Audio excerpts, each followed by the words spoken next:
ये कहानी भगवान और चोर की है। एक बार का जिक्र है कि एक बहुत बड़ा चोर था।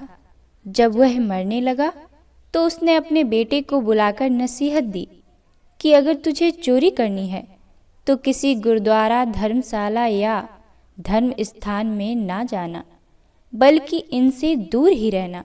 दूसरी बात, अगर पकड़े जाओ तो मानना नहीं कि तुमने चोरी की है, चाहे कितनी ही सख्त मार पड़े। लड़के ने कहा, सत्य वचन। इसके बाद चोर मर गया और उसका लड़का रोज रात को चोरी करता था। एक बार उस लड़के ने चोरी करने के लिए किसी घर के ताले तोड़े। घर वाले जाग पड़े और उन्होंने शोर मचा दिया। आगे पहरेदार खड़े थे। उन्होंने कहा, आने दो, बचकर कहाँ जाएगा। अब इधर घर वाले खड़े थे, उधर पहरेदार। चोर जाए तो किधर जाए। खैर, किसी तरह वह बच निकला। रास्ते में एक धर्मशाला पड़ती है। उसे अपने बाप की सलाह याद आ गई, धर्मशाला में नहीं जाना। अब करे तो क्या करे।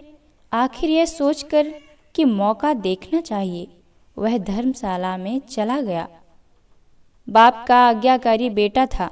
कानों में उंगली डाल दी कि सत्संग के वचन कान में ना पड़ जाएं।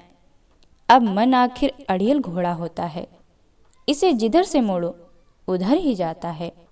कानों को बंद कर लेने पर भी चोर के कानों में यह वचन पड़ गए कि देवी देवताओं की परछाई नहीं होती है। मन ने कहा, परछाई हो या ना हो मुझे क्या, फिर मैंने ये वचन जानबूझकर थोड़ी सुने हैं।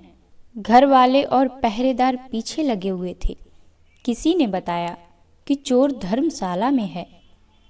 पड़ताल हुई तो पकड़ा गया। पुलिस ने बहुत मारा, लेकिन वह नहीं माना। उस समय नियम यह था कि जब तक मुजरिम अपराध न माने, सजा नहीं दी जा सकती थी। आखिर राजा के आगे पेश किया गया। वहां भी खूब मार पड़ी, लेकिन चोर को ना मानना था और ना माना। उन्हें पता था कि चोर देवी की पूजा करते हैं, इसलिए पुलिस ने एक ठगनी की सहायता के लिए बुलाया। ठगनी ने कहा, मैं मना लूंगी। उस ठगनी ने देवी का स्वांग बनाया, 2 नकली बाहें लगाईं, चारों हाथों में 4 मसालें जलाईं, नकली शेर की सवारी की। चूंकि वह पुलिस के साथ मिली हुई थी, इसलिए जब वह आई तो उसकी हिदायत के मुताबिक जेल के दरवाजे कड़क कड़क कर खुले। जब आदमी किसी मुसीबत में फंस जाता है तो अक्सर अपने इष्ट देव को याद करता है। इसीलिए चोर देवी की याद में बैठा हुआ था कि अचानक दरवाजा खुल गया और अंधेरे कमरे में एकदम रोशनी हो गई। देवी ने बड़ी शान और एक खास अंदाज में कहा, देख भक्त, तूने मुझे याद किया और मैं आ गई। तूने बड़ा अच्छा किया जो चोरी नहीं बताई। तूने अगर चोरी की है तो मुझे सच सच बता दे, मुझसे ना छुपाना, मैं तुझे फौरन आज़ाद करवा दूंगी। चोर देवी का भक्त था। अपने इष्ट को सामने खड़ा देखकर बहुत खुश हुआ। मन में सोचा कि मैं इसको सच सच बता दूं। अभी वह बताने को तैयार ही हुआ था कि उसकी नज़र देवी की परछाई पर पड़ गई। उसको फौरन सत्संग का वचन याद आ गया कि देवी देवताओं की परछाई नहीं होती। उसने देखा कि उसकी तो परछाई है। समझ गया कि यह देवी नहीं, कोई छल है।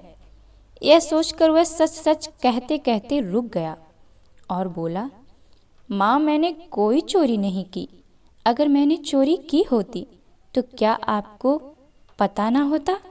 अब ठगनी के कहने पर जेल के कमरे के बाहर बैठे पहरेदार चोर और ठगनी की बातचीत नोट कर रहे थे। उनको और ठगनी को विश्वास हो गया कि यह चोरी उसने नहीं की है। दूसरे दिन उन्होंने राजा से कह दिया कि यह चोर नहीं है। राजा ने उसको आज़ाद कर दिया। जब चोर आज़ाद हो गया तो सोचने लगा कि सत्संग का एक वचन सुना तो जेल से छूट गया, अगर सारी उम्र सुनूं तो पता नहीं क्या कुछ मिले। जब यह ख्याल आया तो रोज सत्संग जाने लगा। किसी बूढ़ महात्मा की शरण ले ली, चोरी का पैसा हमेशा के लिए छोड़ दिया और बहुत अच्छा महात्मा बन गया। महात्मा बुद्ध कहते हैं, सत्संग का मतलब सत्य के वचन का गुणगान करना है। जहाँ सत्य के वचन का प्रवचन हो वही सत्संग है।